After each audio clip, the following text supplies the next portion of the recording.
Una vez más, hermanos, es un gozo y privilegio para mí poder dirigirme a ustedes hoy por este medio para poderles compartir la bendita palabra de Dios. Quiero invitarle a que tome su Biblia en sus manos y que juntos digamos la promesa a la Biblia. Dígalo conmigo. Prometo fidelidad a la Biblia, la santa palabra de Dios. La haré lámpara a mis pies y lumbrera a mi camino. Y guardaré sus palabras en mi corazón para no pecar en contra de Dios. Amén. Hermanos, hemos venido estudiando y viendo una serie de mensajes en las cuales hemos buscado la instrucción bíblica de qué es lo que debemos hacer cuando hemos cometido un pecado. En esta serie de mensajes, hermanos, hemos estado viendo, como les digo, lo que debemos hacer cuando cometemos pecado y hemos visto, número 1, que debemos mostrar un verdadero arrepentimiento a Dios. Número 2, debemos confesar nuestro pecado a Dios. Número 3, hemos visto también que debemos buscar restauración en Dios y restaurar a aquellos a quienes también hemos lastimado o hemos ofendido con nuestro pecado. Y también hemos hablado acerca de que la restauración viene de parte de Dios también por medio de la iglesia. Hermanos, hoy veremos qué debemos hacer cuando hemos pecado. Y el punto que quiero que veamos hoy, y vamos a hablar acerca de que debemos aceptar las consecuencias de nuestro pecado. Una vez que hemos mostrado verdadero arrepentimiento a Dios, hemos confesado nuestro pecado a Dios y hemos buscado restauración, debemos aceptar la dolorosa realidad que nuestras acciones van a traer consecuencias. Y me acompañe a Gálatas capítulo 6, versículos 7 y 8. Dice así: no os engañéis, Dios no puede ser burlado, pues todo lo que el hombre sembrare, eso también segará. Porque el que siembra para su carne, de la carne segará corrupción, mas el que siembra para el Espíritu, del Espíritu segará vida eterna. Hermanos, algunas de las consecuencias que pagamos debido al pecado, muchas veces son tener inseguridad, estrés, depresión, problemas familiares, problemas interpersonales también, entre muchos otros que podríamos nombrar. Hace un tiempo escuché esta frase del pastor John MacArthur. Él dijo: ahora el pecado algunos lo llaman enfermedad o demonio. Debido a eso la gente piensa que lo que necesita es terapia o liberación, cuando lo que necesitan es arrepentimiento. Yo estoy de acuerdo con este pensamiento, hermanos. Lo que la gente necesita hoy es reconocer su pecado y buscar el perdón de Dios.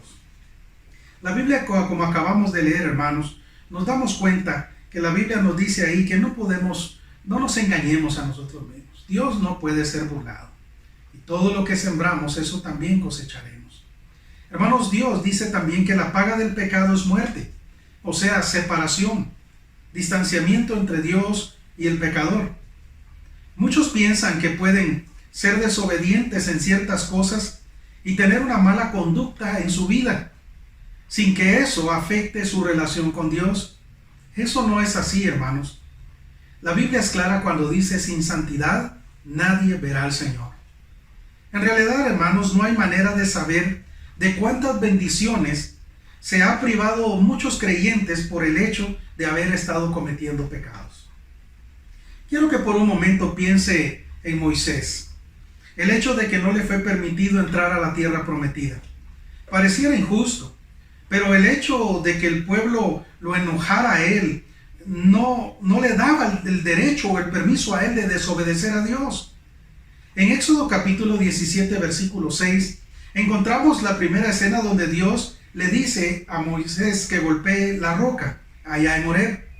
Pero en Números capítulo 20, versículo 11, Dios le dice una situación muy similar: quieren agua, y ahora Dios le dice que le hable a la roca. Pero acá encontramos nosotros que el pecado de Moisés fue el no seguir las instrucciones de Dios al pie de la letra. En vez de hablarle a la roca, la golpeó 2 veces. Y también nosotros nos damos cuenta que él cometió pecado de arrogancia cuando dijo: os hemos hacer salir agua. Lastimosamente, la desobediencia a la instrucción al pie de la letra de Dios y el actuar con arrogancia le costó a Moisés el hecho de poder entrar a la tierra prometida. Su pecado tuvo una consecuencia. Si también pensamos por un momento en la vida del rey David y el hecho de que Dios no le permitiera a él construir el templo, también pareciera algo injusto. Pero la realidad es que no, hermanos. David tenía sus manos manchadas de sangre por haber matado a un inocente. Tenía manchadas sus manos con la sangre de Urías Eteo, a quien envió a la muerte después de haber cometido adulterio con Betsabé, que era la esposa de Urías. ¿Por qué pensamos que el ser perdonado significa que no habrá consecuencia? Quizás se debe al hecho de que se piensa que cuando obtenemos perdón, las cosas regresarán a como estaban antes. Pero la realidad es que aunque somos perdonados, escuche bien, hermano, aunque nosotros somos perdonados, pudo haber pérdida de muchas cosas debido al haber cometido ese pecado. Algunas de las cuales se pueden reparar o reemplazar, pero hay otras que son irreparables. Por ejemplo, usted puede ser perdonado, una persona puede ser perdonado por haber matado a alguien, pero ¿cómo le regresará la vida al que murió? Es un daño irreparable. Hermanos, ¿cuál debe ser nuestra actitud en cuanto a aceptar las consecuencias de nuestros pecados? Hermanos, debemos tener una actitud de humildad y aceptación. Tenemos que comprender que el hecho de que hayamos sido perdonados no significa que las cosas serán como antes. No significa que no tenemos que sufrir penalidades por lo que hemos hecho. Claro está que para los que están en Cristo ya no hay condenación al infierno. Eso dice Romanos capítulo 8, versículo 1. Pero sí dice también 1 Corintios 11:32 que sí hay reprensión para corregir la conducta del creyente pecador. Hermanos, hoy deseo que podamos entender que si cometemos pecado, aún como creyentes, eso traerá consecuencias. Y quiero compartir hoy contigo 3 puntos que nos pueden ayudar a entender mejor concerniente a este tema. El primer punto le he titulado La ley inquebrantable. Hermanos, el ser humano puede quebrar todas las leyes establecidas. Goza de libre albedrío. Tiene la decisión de quebrar todas las leyes si él quiere, aún las de Dios. Pero hay una con la que el ser humano se topa. Hay una que le acorrala. Y es la ley de la siembra y la cosecha. Y es la que encontramos nosotros en Gálatas capítulo 6, versículo 7 en nuestro texto de hoy, el cual dice: no os engañéis, Dios no puede ser burlado, pues todo lo que el hombre sembrare, eso también segará. Así de fácil Dios puso esa ley inquebrantable. Lo duro de la ley de la siembra y la cosecha, así es como conocemos esta ley acá, es que cuando se siembra una sola semilla, esa semilla da muchos frutos. Tristemente ese es el pecado. Se comete un solo pecado, pero ese pecado va a traer muchas consecuencias. Ese es el problema, que a veces no logramos entender y necesitamos entender. Esta ley de la siembra y la cosecha, volviéndolo a recapitular, lo que está diciendo es que tú siembras una semilla, pero de esa semilla no sale otra semilla. Lo que sale es un árbol que va a dar frutos y no va a dar un solo fruto, va a dar muchos frutos. El asunto es que así es esa ley. Tú cometes un pecado, pero ese pecado va a crecer y puede florecer y llegar a darte muchas consecuencias a tu vida. Así que por lo tanto, hermano, no olvides que todo lo que el hombre haga, todo lo que tú siembres, eso también cosecharás. Y por eso dice allí el versículo 8, porque el que siembra para su carne, de la carne segará corrupción, mas el que siembra para el Espíritu, del Espíritu segará vida eterna. Hermanos, busquemos nosotros sembrar todo aquello que es para Dios y que honra a Dios.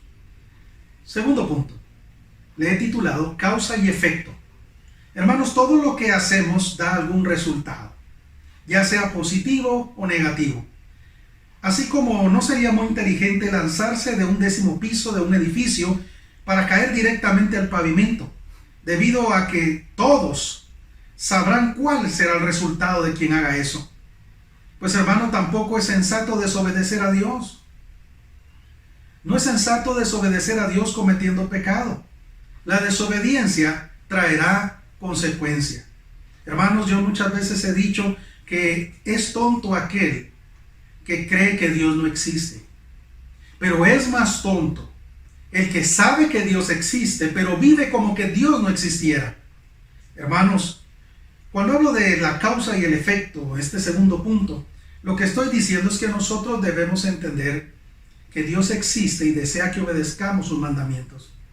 Porque el no obedecerlo, hermano, no obedecerlo, realmente va a tener un resultado negativo en nuestra vida.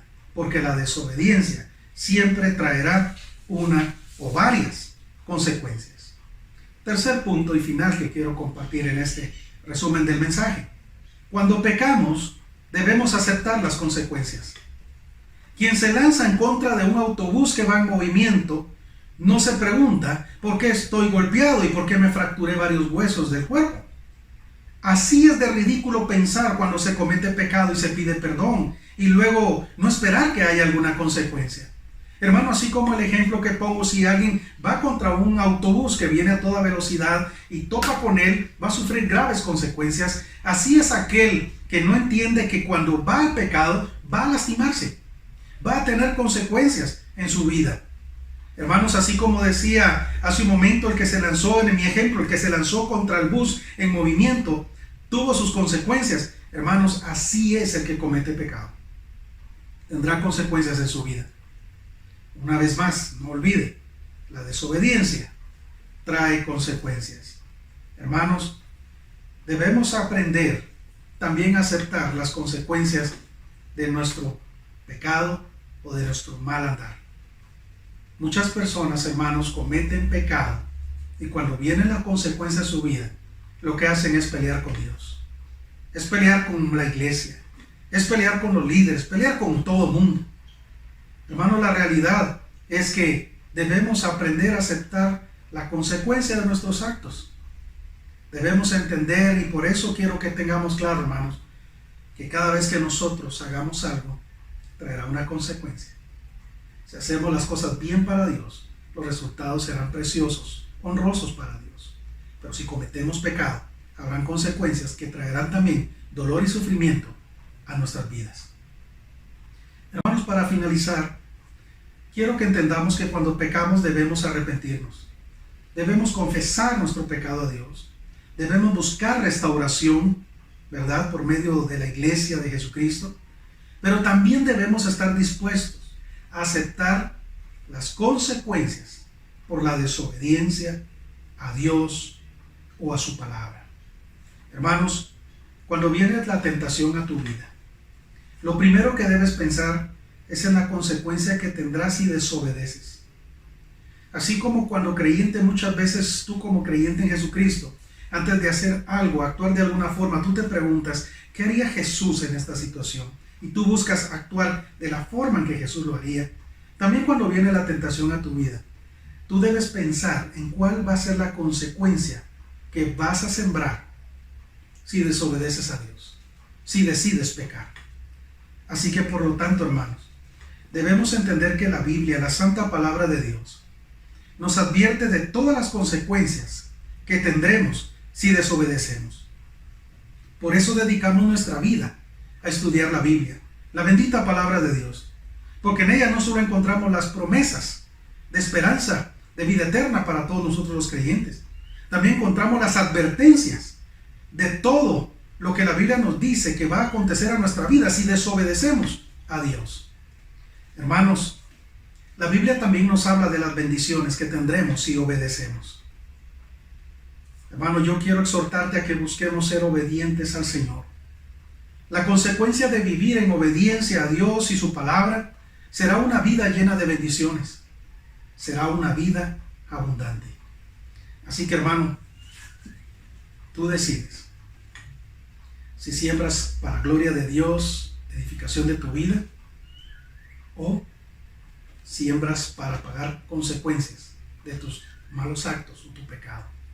Hermano, yo quiero invitarte a que cada día consagremos nuestra vida al Señor Jesús. Tenemos una batalla porque ciertamente nuestra carnalidad nos quiere impulsar a hacer las cosas que van contra Dios. Pero los que hemos nacido de nuevo, la simiente de Dios que está en nosotros, Espíritu Santo, nos redarguye el pecado, nos instruye, nos impulsa a querer hacer las cosas conforme a la voluntad de Dios, porque la Biblia dice que el Espíritu de Dios pone el deseo del querer como el hacer. Hermano, nosotros debemos fortalecer nuestra vida espiritual para que podamos obedecer a Dios, y el hecho de sembrar para Dios traiga bendición a nuestra vida, porque el desobedecer y pecar trae consecuencias duras a la vida. Así que, hermano, quiero invitarte a que oremos en este momento. Padre, te agradecemos por el mensaje de tu palabra. Señor, perdónanos porque muchas veces somos necios. Muchas veces, en vez de buscar obediencia a tu palabra, buscamos, Padre, hacer lo contrario. No damos dedicación a estudiar tu palabra, a buscar tu voluntad. Señor, yo te ruego que cada día nosotros busquemos la llenura de tu Espíritu Santo, la guianza de tu Espíritu Santo, la instrucción de tu santa palabra, para que nosotros podamos vivir de acuerdo a tu propósito y voluntad y sembrar, Padre, todo aquello que tú has deseado poner en nuestra vida para tener bendición y una vida abundante. Líbranos de la tentación, apártanos del mal. Ayúdanos, Padre, a trabajar en nuestra vida por quitar todo aquello que muchas veces hemos provisto nosotros para pecar y fallarte. Padre, ayúdanos a santificar nuestra vida a ti. Te lo ruego en el nombre de tu Hijo Jesús. Amén. Amén. Dios les bendiga, hermanos. Corpus Uno.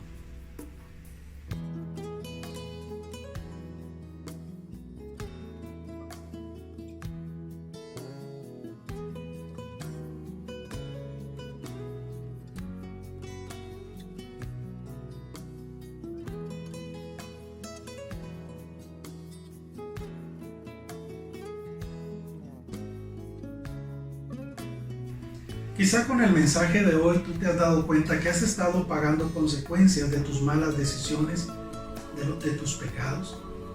Yo quiero decirte que el Señor Jesús quiere perdonar tus pecados. Él quiere corregir tu camino. Él quiere darte una vida nueva. Y yo quiero invitarte este día a que, si tú deseas cambiar tu vida, entregarle tu vida a Jesucristo para que Él pueda darle un nuevo camino, un nuevo rumbo a tu ser, yo quiero invitarte a que hoy abras tu corazón, le digas: Señor Jesús, yo reconozco mis pecados, te pido que me perdones, te pido que me salves. Yo te invito a que hoy entregues tu vida a Jesucristo. Si tú quisieras hacerlo, te invito a que repitas esta oración conmigo. Ora conmigo. Padre, este día yo reconozco que soy pecador. Reconozco que muchas de las consecuencias que he vivido, que han acontecido en mi vida, han sido el resultado de mis pecados. Señor, por favor, perdona todos mis pecados. Yo me arrepiento de cada uno de ellos y te confieso todos mis pecados. Te pido que me perdones. Señor, yo te abro mi corazón hoy. Yo quiero pedirte que vengas a mi vida, para que tú vengas a vivir en mí y tú me cambies, Señor, y hagas de mí una nueva criatura. Ya no quiero ser igual, Señor. Quiero cambiar, pero me he dado cuenta que yo no puedo cambiar solo. Y por eso hoy clamo a ti, pidiéndote que vengas a mi vida. Entra a mi corazón, Señor. Yo reconozco, Señor, que tu Hijo Jesús murió por mí en aquella cruz para derramar su sangre, para que por medio de ella pagar el precio de la salvación de mi alma, pagar el precio de mis pecados. Y por eso hoy yo te recibo en mi corazón, te entrego mi vida y hago esta oración de fe y lo pido en el nombre de tu Hijo Jesús. Amén. Amén. Si tú tomaste la decisión de seguir a Cristo y entregarle tu vida a Él, quiero felicitarte y agradezco a Dios por tu vida. Y me gustaría que me lo hicieras saber. Escríbeme al número en WhatsApp que aparece ahora en tu pantalla. Quisiera saber de ti. Quisiera compartirte, hacerte llegar un material que te pueda ayudar a conocer más de Jesucristo y que te pueda ayudar a crecer más en la fe que tienes ahora en el Hijo de Dios. Hoy tomaste una buena decisión. Que Dios te bendiga.